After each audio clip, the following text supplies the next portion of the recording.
ici, ce sera le début de la ville nouvelle qui va aller jusqu'aux berges de la rivière des Galets. Enfin, cette année, on va voir la réalisation de ce premier pôle glisse, ici au niveau de la gendarmerie, en face du stade, qui permettra après de construire jusqu'aux berges de la rivière des Galets. Et 2027, c'est premiers coups de pioche des logements de la ZAC Faons. Ici, on est dans la zone de loisirs, il y aura la zone économique, les nouvelles zones qui vont se faire.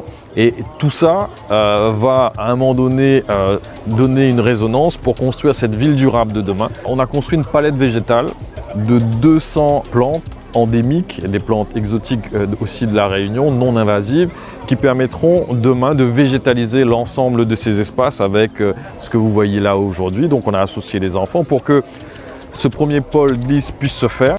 On a appris comment bien planter des plantes, on a planté des graines, on a appris comment faire pousser les plantes.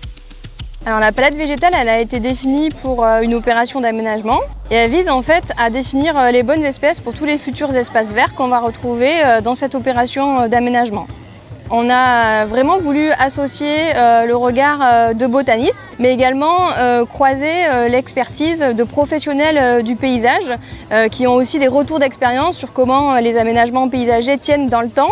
Et on a voulu aussi réintroduire des espèces indigènes dans la palette, des espèces qu'aujourd'hui on ne retrouve plus forcément dans les aménagements paysagers récents. Et donc il y a eu un travail assez fin de sélectionner les espèces entre des indigènes et des exotiques, mais qui ne vont pas venir prendre le pas sur les indigènes. Elle répond à toutes les fonctions qu'on va retrouver dans les espaces verts de notre écocité Faons.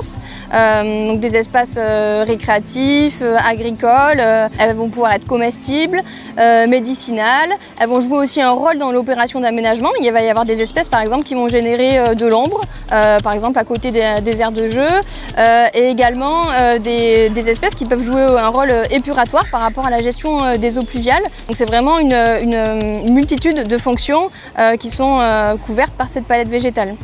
On a pu aussi sensibiliser les enfants d'écoles qui se situent juste à côté de l'opération d'aménagement, et ça leur permet de voir aussi ce qui va être planté sur le site et qu'ils deviennent aussi les ambassadeurs de ce message dans les années à venir.